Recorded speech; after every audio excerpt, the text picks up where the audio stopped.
Welcome to Section 1, Part 4, Cultures of Colonial America. Despite the wars that we have discussed in the previous lectures, the English colonies and their economies grew rapidly. And we have to keep in mind that this is partially in part due to the wars themselves.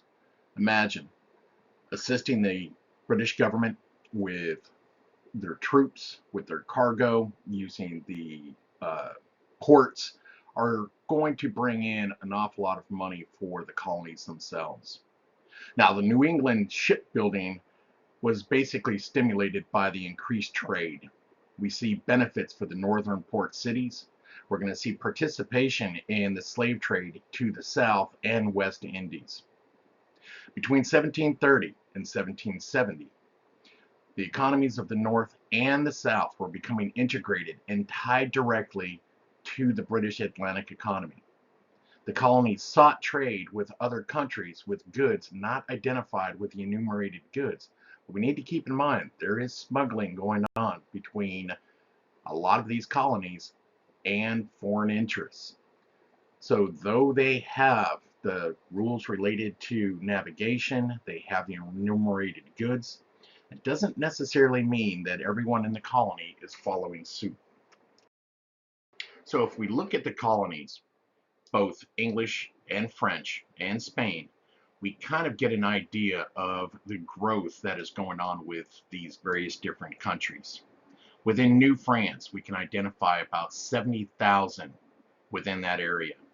New England itself, just the New England colonies, consists of about 400,000, with New York consisting of about 100,000. In Pennsylvania, we're seeing 230,000. Along the Chesapeake, we're seeing about 390,000. The lower South, we're seeing about 100,000. And the backcountry, this is the area that's kind of that gray area between the French and American colonies, we're seeing around 100,000. In New Spain, we're seeing 20,000 within the northern area. And Native America, throughout this region, we're seeing about 1,500,000. But the one thing to keep in mind here is if you take the totals of the Chesapeake, the lower South, look at the size. That's about 490,000 compared to anywhere around 730,000 that we see in the North. And what we're seeing here is the result of immigration and the diverse economy that we see in the North, where we're seeing a much larger population, a population that will continue to grow as the population in the South is going to grow, but by a very slow amount. So we can definitely see once again how the northern colonies are starting to separate themselves or define themselves on a different level from that of the southern colonies. By the 1700s, we have approximately 290,000 colonists in Northern America. Now this is going to increase to approximately 1.3 million as of 1750. High fertility rates and low mortality played an important role in the population growth of these European colonies, as did the abundance of food. Britain alone encouraged immigration of foreign nationals, making their colonies again far more diverse than what we see with New France and New Spain. We're going to see that the British colonies will again outpace the population of the French, and over time we're going to see that the British colonies begin to outnumber those in the Spanish colonies, as we talked about before. But while not as harsh as the slaves' Middle Passage, many immigrants that are coming from Europe to the Americas are finding that that Atlantic voyage is extremely difficult. And we saw indications of that when we talked about Jamestown and some of the other issues. Through these representations, we can see the differences within the cultural variants throughout the northern colonies. In 1770, about 80% of the population of these colonies were English and Welsh. We have about 4% for the Dutch, 3% for the Scots. African Americans are going to make up 11%, and maybe 2% of various other groups. But by 1790, we see how that changes. English and Welsh were now down to 49%. The African American community is up to 19%. Germans equate 7%, even though they were not even on that list during the 1700s. Scot-Irish, 5%. Irish, 3%. Scots, 7%. And the Dutch are down to 3%. So not only do we see a growth with the original groups that were there in the 1700s, but we're actually seeing additional groups starting to make a home in the northern colonies. Now, family, kingship, church, and local communities were based upon European customs of a specific colony. Many desired to maintain their cultural ties to their respective empire, and regional cultures formed based on oral transmission from immigrants and government officials. Rural America attracted self-sufficient farmers, diverse agriculture, and crafts on the side, maintained loose alliances with little sense of community. While we see in the cities, especially the port cities, that artisans and craftsmen are going to be brought in, and they will display a sense of community over individual needs. Returning to New England, we see that the Puritan congregations governed local communities with little distinction between church and state. Initially, Puritans promoted religious freedom for themselves, but failed to tolerate anyone else who was outside their belief system. We'll see, though, that this gradually lessened over time. And this is partially due to the Act of Toleration, the second one, which was established in 1661. And it allowed non-Puritans to practice their faith openly by the 1700s. We need to keep in mind that this didn't really extend towards Catholics. During the 1730s, New England towns grew rapidly as expanding populations pressed against remaining Native American regions. And unfortunately for the Native Americans, they would find themselves being driven into limited areas and excluded from the English society of New England. As time progressed, we see the middle colonies of New York and Pennsylvania begin to maintain an ethnically diverse population.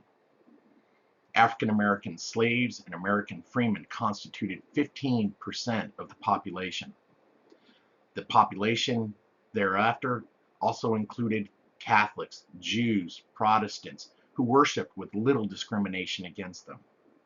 We'll see that immigration continued and grew as it played a significant role in the growth of these middle colonies, which further signified a growing diversity within the northern colonies that we don't necessarily see in the southern colonies. The middle colonial communities were far more localized. Property owners will choose their local officials, and these diverse economies will allow for a very strong economy.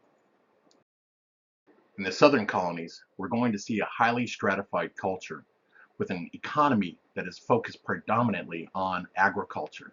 And keep in mind, this is based on cash crops, not the diversified kind of agriculture that we see in the north. The Chesapeake and Lower South are going to experience little colonial or European originating immigration. African slaves are going to represent the primary source of population growth and also the primary source of labor. We'll see that this relative isolation is going to result in little cultural change to Southern society. In the Upper South, we see well-developed neighborhoods displaying a moderate sense of community, but a strong sense of white solidarity. And we'll see that small tobacco farms are going to contribute to its economy. In the Lower South, we'll see it consisting of a large number of plantation homes along the tidewaters and coastal Lower South. And we'll see that these communities tend to be weaker in the plantation-centered Lower South.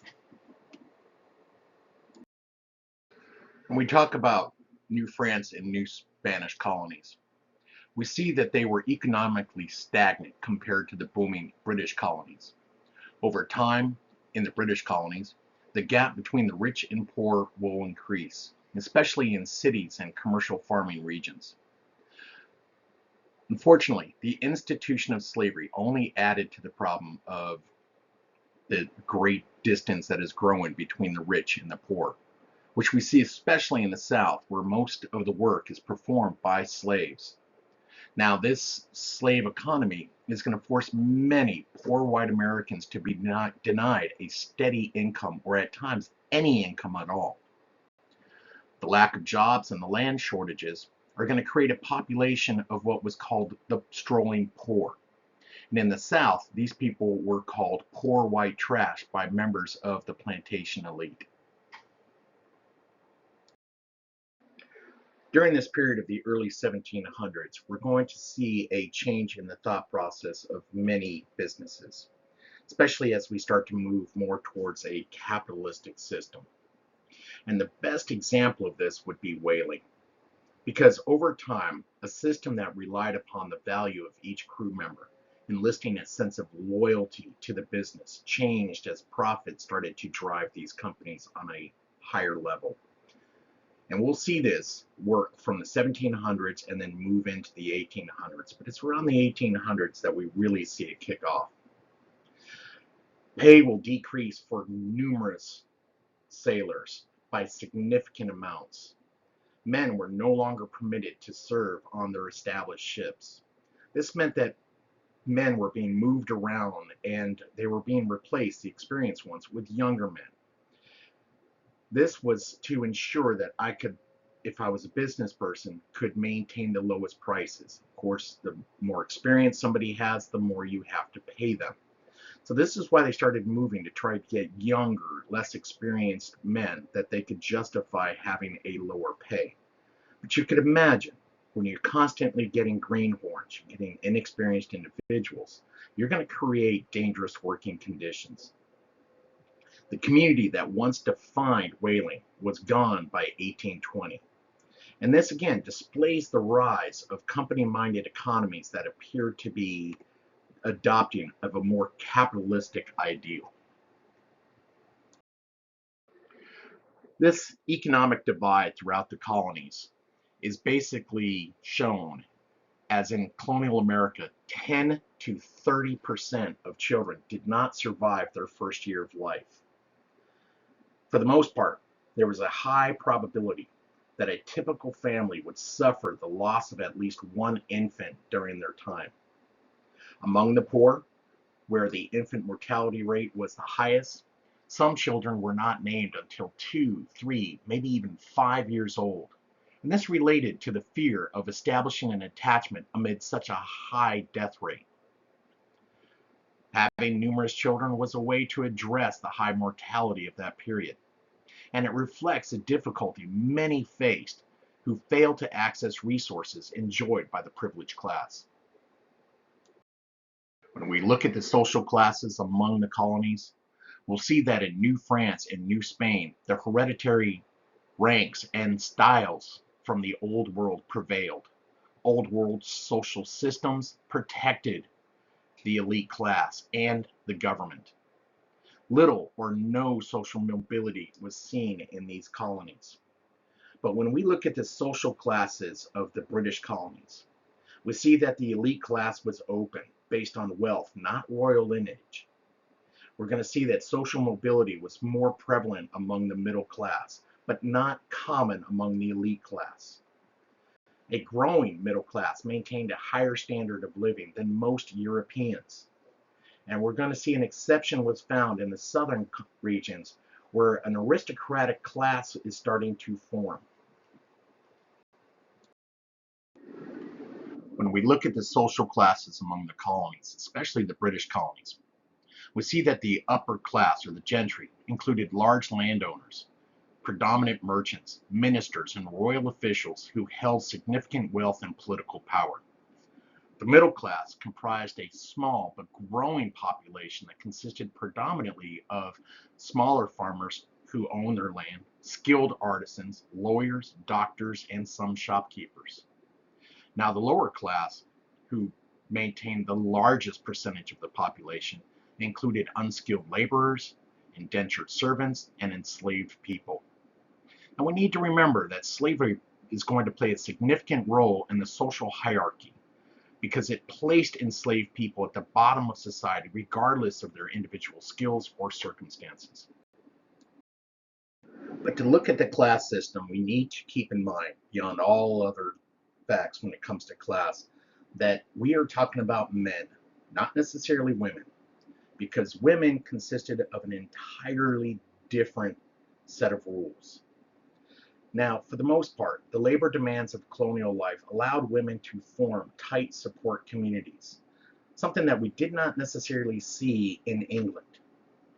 And we need to keep in mind that both men and women experience great social pressure to marry. But we see girls often married by the age of 13 or 14. A woman who was not married by the age of 25 was, for the most part, socially humiliated. Women married mainly for social and economic reasons, and romance played very little into their equation. Once married, a woman became the legal property of her husband. As a matter of fact, in some cases, we see that if a woman ran away from her husband, she was considered a thief because she was stealing not only the clothes that she was wearing, but herself. We need to keep in mind that once married, a woman maintained no control over her earnings, inheritance, or property because she didn't have any. A woman could not appear in court as a witness, and she was definitely not permitted to vote. Widow dowry rights related to the practice that allowed male family members to control a wife's finances or property if she survived her husband. And we need to keep in mind this was enforced by law. Husbands could legally beat their wives. If a man murdered his wife, he would be hung. But if a woman married or murdered her husband, she would be burned alive.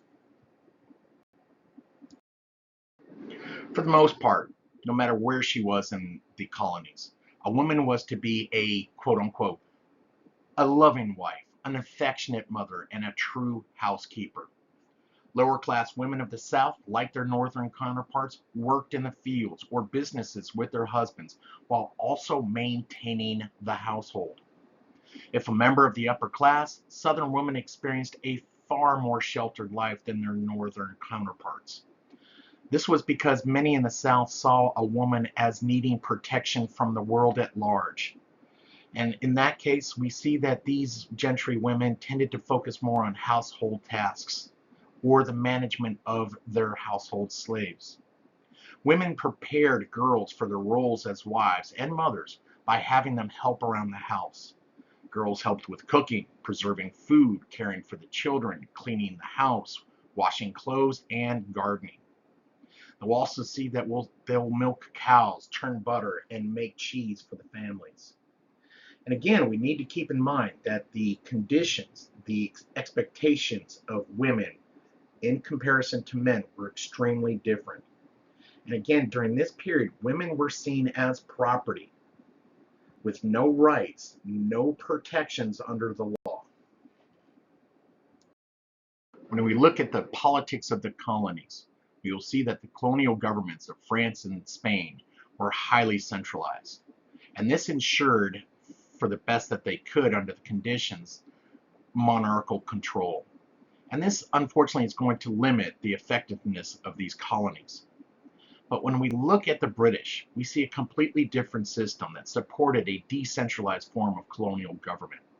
And it reflected their parliamentary monarchical form of government that we see in England, which was one of the first modern representative governments of its period. The system of the British led to a sense of independence among the colonists, and it promoted an unjustified feeling of understanding governance on a large scale, something that we will see will be a major hindrance when the United States is formed. The Royal British Governors ran regions, but colonial elected assemblies controlled the local politics, for the most part, deference over democracy.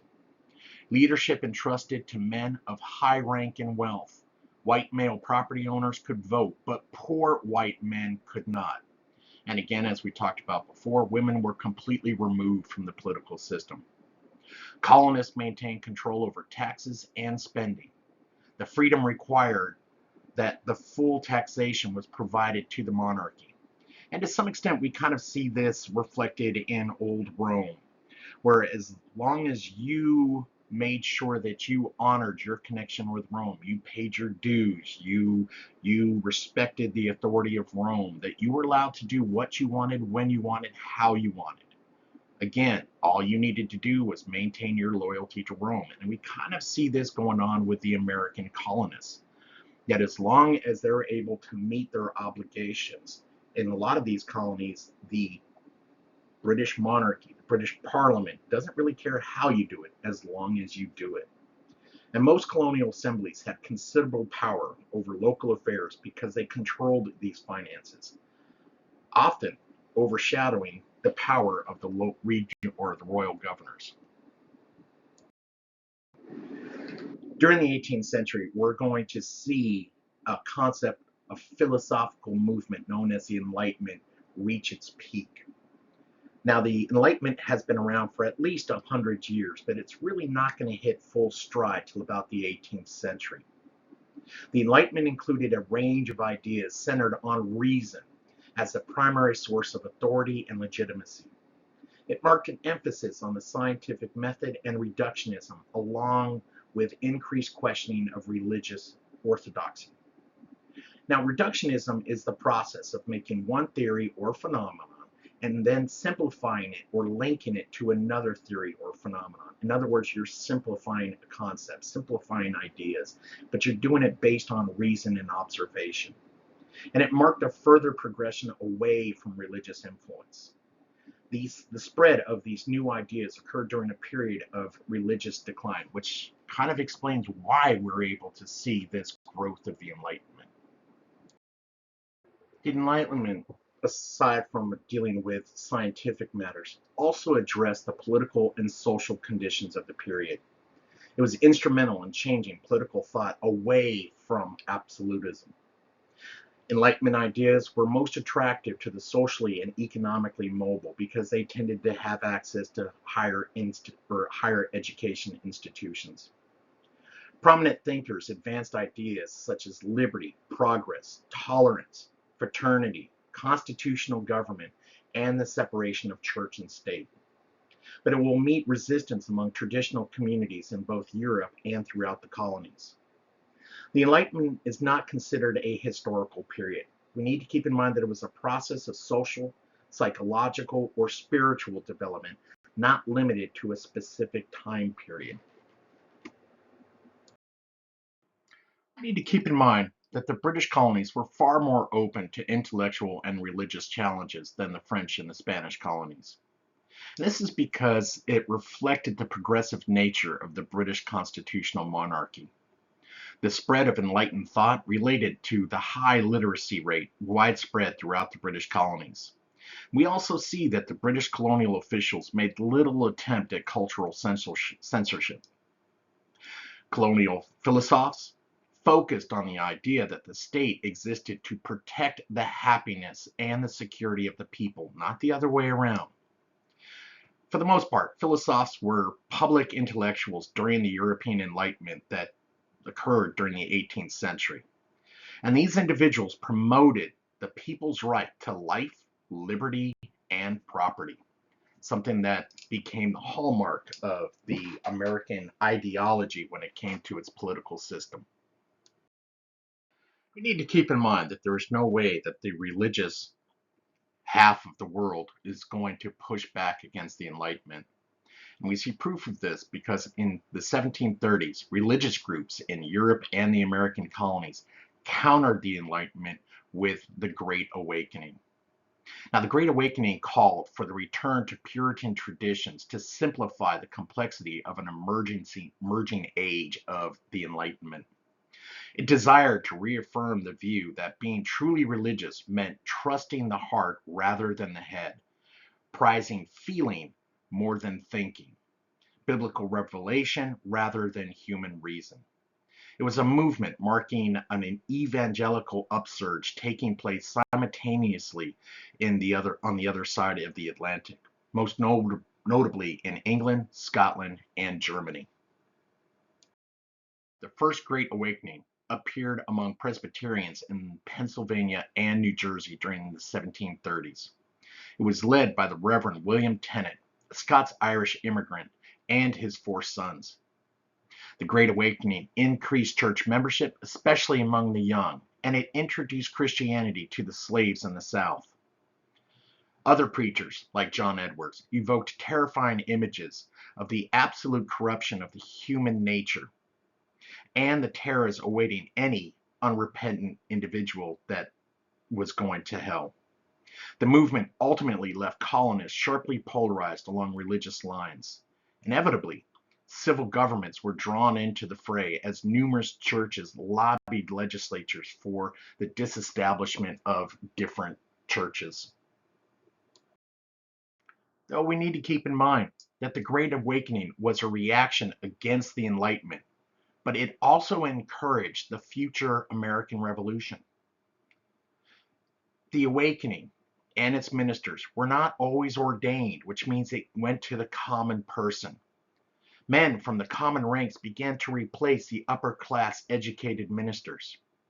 The new faiths that emerged were much more democratic in their approach, appealed to those who felt bypassed by the 18th century economic and cultural changes. The new religious movement offered people the first chance to participate in public debates, which empowered ordinary people to challenge their leaders. So, to some extent, we see an irony here that though the Great Awakening wanted to return people to the conformity of religion, it also allowed people to question authority and to actually become empowered when it came to their own personal beliefs. So let's review what we've come across so far. The colonies were formed in a foreign land and governed from afar. Well, that's pretty simple. But we need to keep in mind that the colonies were a part of England, but separate, with unique political and social systems.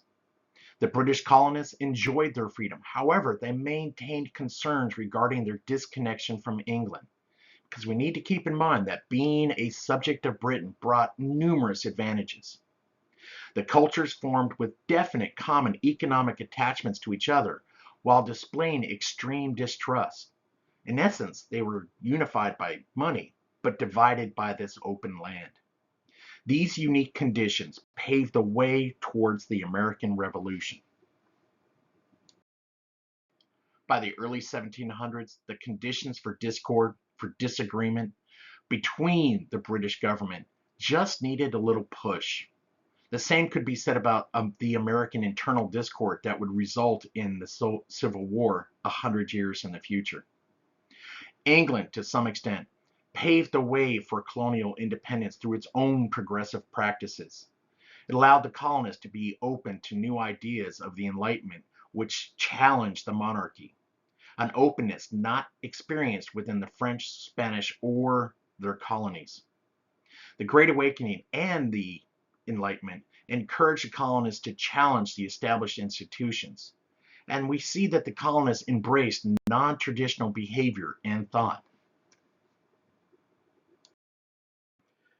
As we enter into the new lectures, we're about to enter into a new phase of American social, political, and economic history. It'll be marked with growing discord and will reflect the mutual frustrations among the British government and its colonists. This discord will be brought about by inevitable conflicts that are going to rise between the French and the English, especially when we take into account their mutual desire for expanded influence and power throughout the world, but especially within the New World. For the colonists, their freedoms will both be their strength and weakness, as they have to deal with reality versus imagination and practice versus theory. And as a result of this conflict, as a, the result of the modifications to the colonies, we will see that the divide between the southern colonists and the northern colonists will begin to grow and will mature at an even faster rate upon the transfer from a united system of colonies to a collection of independent states.